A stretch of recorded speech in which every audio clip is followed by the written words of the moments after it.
Hi Presley, thanks again for requesting a video lesson this week. Today we're going to work on reviewing our C major scale that we've been working on for a few weeks now, and then we're going to introduce our G major scale, so from G to G, and then we're going to work in our book here from page 14 to 15. So I'm going to go ahead and turn the camera around here. So to start with our C major scale, that's a C. We're gonna go pick your favorite C. I would start a middle C. It's a very nice middle ground. And we're gonna go 1, 2 on D, 3 on E, and then what happens next?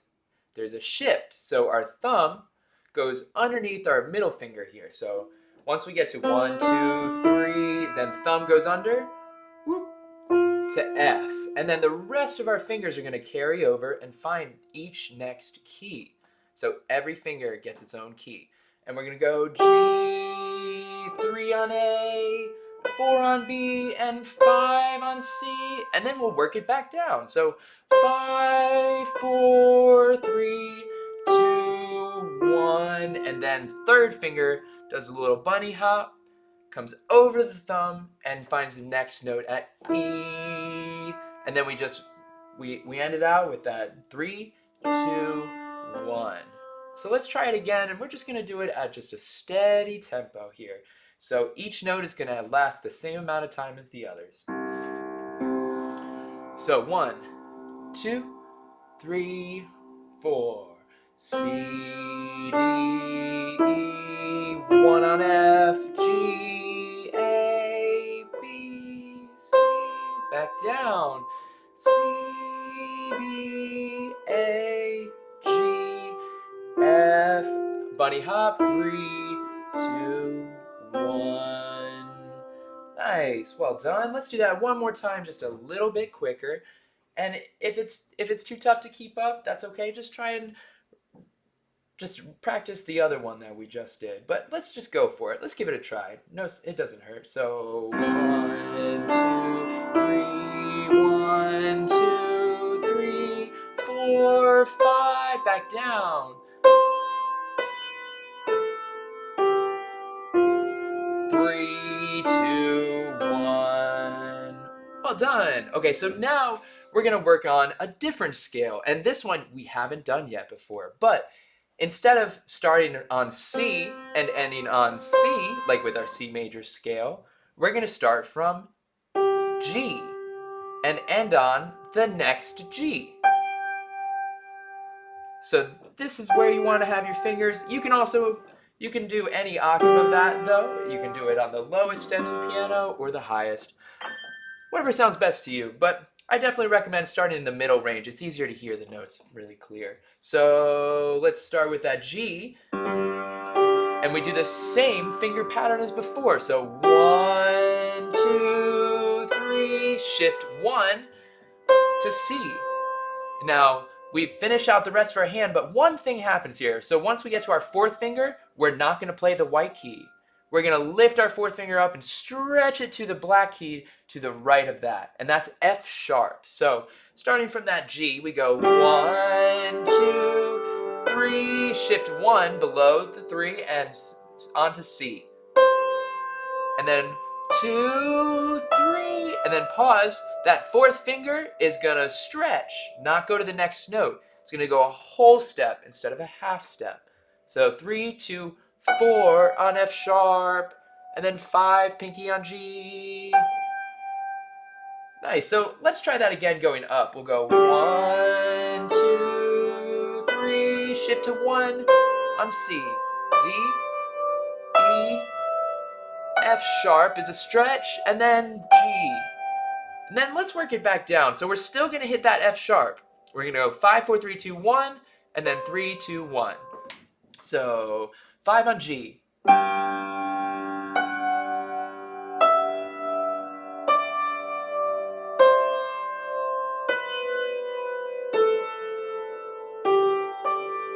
Nice. Did you notice how that going downwards went 5, 4, 3, 2, 1, and that third finger bunny hops over the 1, just like in our C major scale.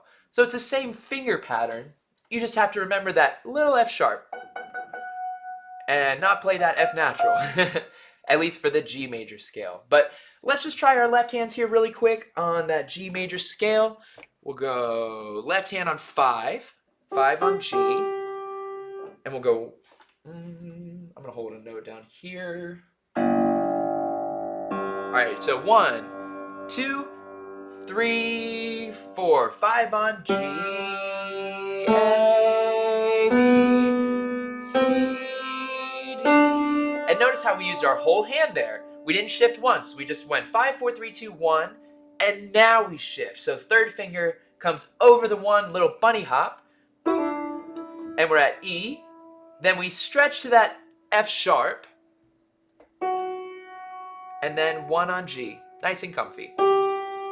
Then we'll work it back. So G, same pattern going down, F sharp, and then 3 on E. And then 1 is gonna come underneath our 3. Just like when we work our way up in our right hand, it's that same pattern, but now reverse. So 1 goes under the 3, and we land on D, and then we finish out the rest of our fingers on that hand. 2, 3, 4, and 5 on G. See that? Let's try it one more time with our left hand. We'll go half notes for each note, so 2 beats. 1, 2, 3, 4, and G, 2, A, third finger, second finger, and then 1 on D, 2, and third finger shifts, stretch to F sharp, and G, back down, 2, and F sharp, third finger E, and we shift our thumb, 2, and C, 2, and B, 2, and A, and G. Excellent, good job. Okay, so now we're gonna take a break from our scales and we're gonna look in our book. So open it up to page 14 here, and we're gonna look at Jumping Beans. One thing I want you to really pay attention to about this song is the staccato marks. These little dots under each note represents that we're going to play it staccato. Staccato being played sounds just like the word. You have that staccato, right? It's very, each syllable of the word is very short because of the hard C and the hard T in the word. So we're going to play it very similarly on the piano. We'll just go very short notes, as if as soon as you put your finger down to play the note, you pull it right back up. So, and that's staccato. So if you look at the music on this page 14, we start with C. This is our middle C. You know that because it has the line through it, and it's between both of these clefs here in that space. So we have 1 on C, and then we work our fingers up in that hand. We go 1, 2 going upwards, 3 going up, 4, and 5. 5. So these first 2 measures with your left hand 1 on G and right hand 1 on C. Let me make sure you can see my hands. There we go. So we're going to go C, D, E, F, G, G, and then left hand G. Let's try that again. Very slow, but very short for each note.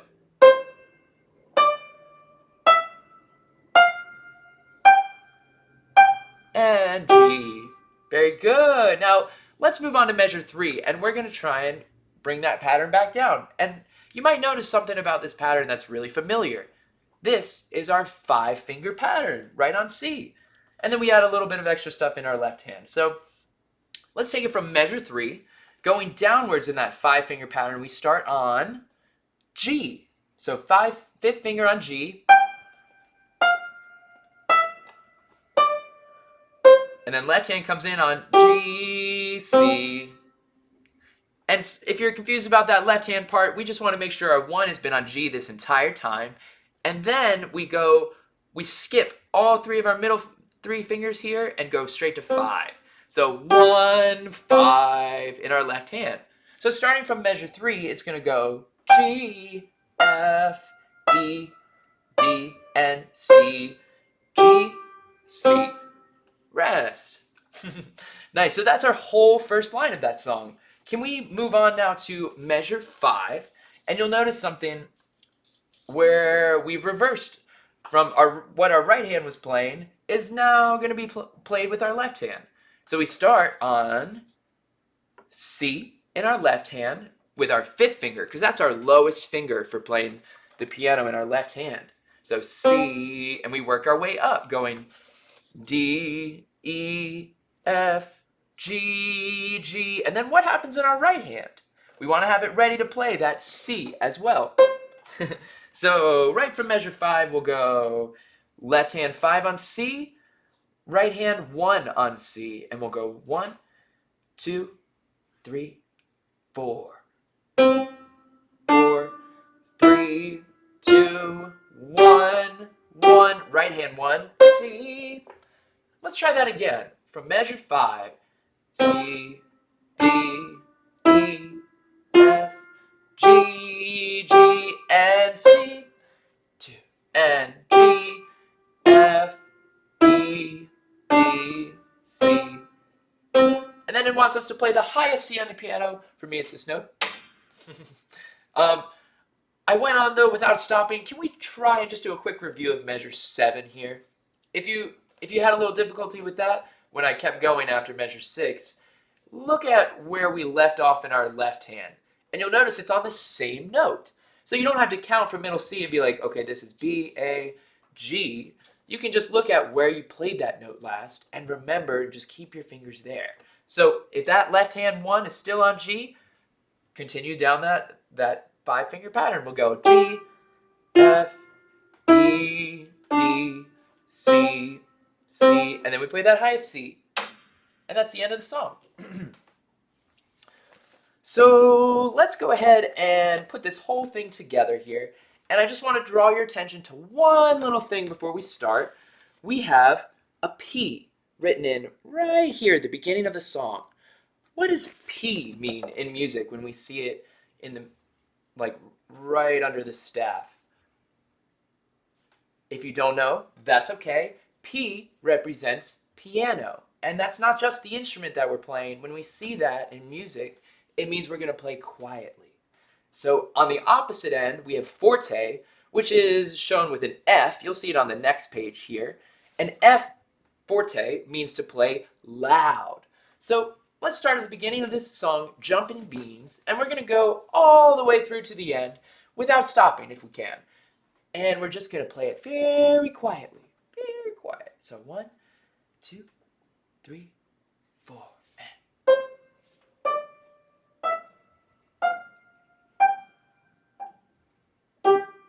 Rest, and G, F, E, D, C. Nice. And measure 5.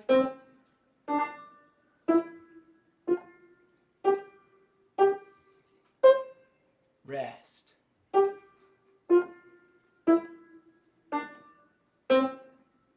High C.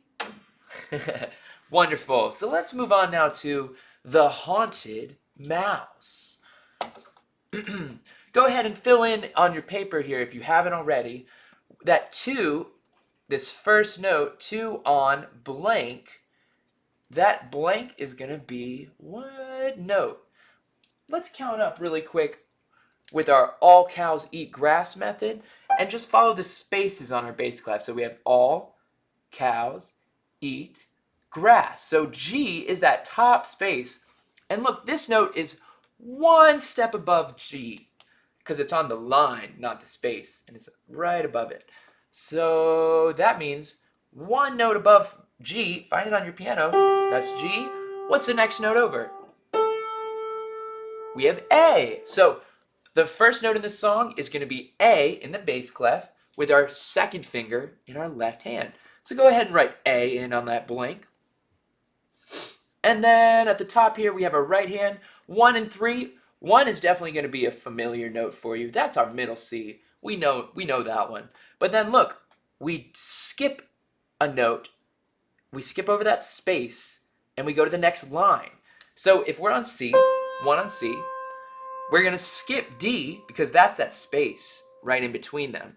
And we're going to go right to E. So both of these notes, since they're stacked like that, are going to be played at the same time. They'll go.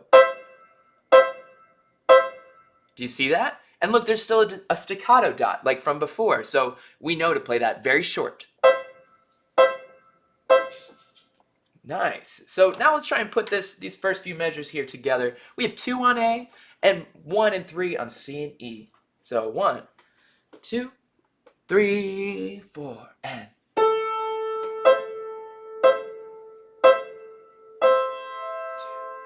F, E, D, C, 1 on B, and then A, 2, 3, 4.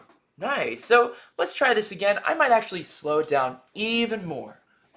So we'll go 1, 2, 3, 4, and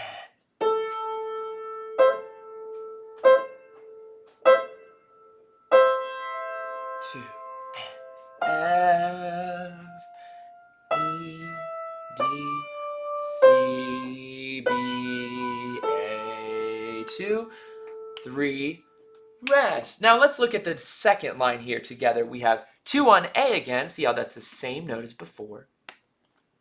And 4 and 2 in our right hand on D and F. See how D and F are just a step above C and E? So we were just playing our right hand on C and E with 1 and 3. And now look, we're going to move from 1 and 3 to 2 and 4. So 2 and 4 are going to be playing D and F if all of our fingers line up with each note, like on our 5-finger pattern. So we're going to start right at measure 5 here together. Very slow. And then 1, 2, 3, 4.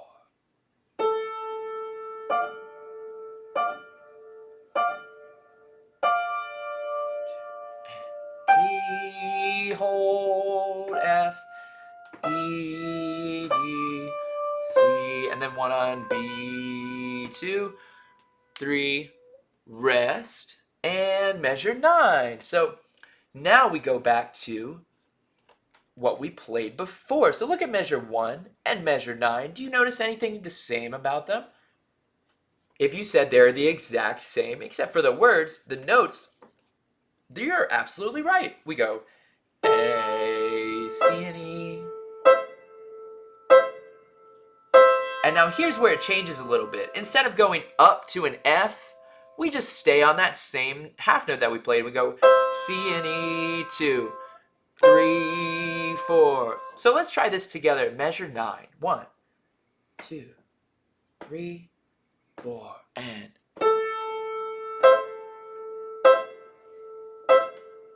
1, 2, off. 3, 4. Then at measure 11, we play another A here in our bass clef. And then our 2 and our 4 from measure 5 are going to come down here as well. Look, same thing. And then instead of going up at measure 6, we're just going to keep that half note the same and just play it again at measure right here in measure 10, 11, 12. So let's take it right from measure 11, this A with our second finger, and 2 and 4 on D and F with our right hand. Nice. So 1, 2, 3, right, measure 11, A, D, and then 1, 2, off, 1, 2, off. And then at measure 13, something really fun happens. We start on what note? We have 3 on E. I know that that's E because it's on that bottom line here. And that is 1 step below F in our face pattern, where we have face in the spaces of our treble clef. So if you find F on that lowest space, then all you need to do is just count down 1 and you're at E on the bottom line. So 3 on E looks like that. And then go ahead and prepare your left hand. We're going to have 1 on B later in this line, and then 2 on A. So those are the notes that we're going to start with. So 13, we have E, F, E, D. Now let's pause for a second. If that was confusing, let's look at the direction each note moves to. So if we start on E, notice how we're going up just one little step to F here. It's up just a tiny bit. That means you're going to the very next note. From a line to a space, next note. So we have 3 on E, 4 on F. So that looks like... And then look, we go back down to 3 on E, same note. And we continue moving downwards to D. And then what happens? Oh, we go back up to E. So we just played E 3 times, and we just kind of like danced around it. So we went 3, 4, 3, 2, 3. Do you see that? And then from there, that E at measure 14, we're going to move downward. So E to D, and D down to C, and C just down a step to B. This distance here looks like it'd be more than a step, but that C is one step above B. So let's try this out together. From measure 13, we're going to go A, B, or sorry, not A. 13 here, 1, 2, 3 on E. E, F, E, D, E, D, C. And then 1 on B with our left hand. And we go down to A. And then the lowest key on the piano with your third finger. And that's the whole song. So let's try and do this song all together now from the beginning. We'll try not to stop at all, but I'll just take it nice and slow and steady. So we have 2 on A. And this note's you're going to want to get real familiar with because it's throughout the song. And just remember that 1 on B every now and then, right? So 1, 2, 3, 4, and... Oh, let me start right here, actually, so you can see it a little bit better. All right, 1, 2, 2 on A, 1 and 3 on C and E.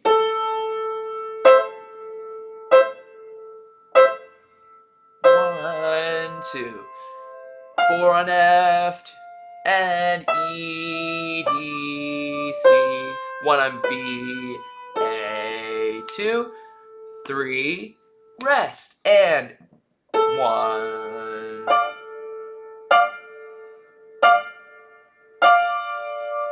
5 on G, and then F, E, D, C, 1 on B, 2, 3, rest, and A, 1 and 3 on C. 2 and 3, 4 and 1. 2 and 4 on D and F. 1, 2, off. 3, 4, off. Now third finger on E. So E, up to F, down to E, down to D, up to E, down to D, C, B, A. And then the lowest key on your piano.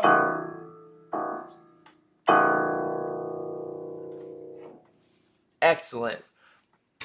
Well, thank you so much for being here in our video lesson here today. I hope you've learned something, and if you have any questions, I will be seeing you shortly for your next lesson in person, so we can always ask them then. Thank you so much.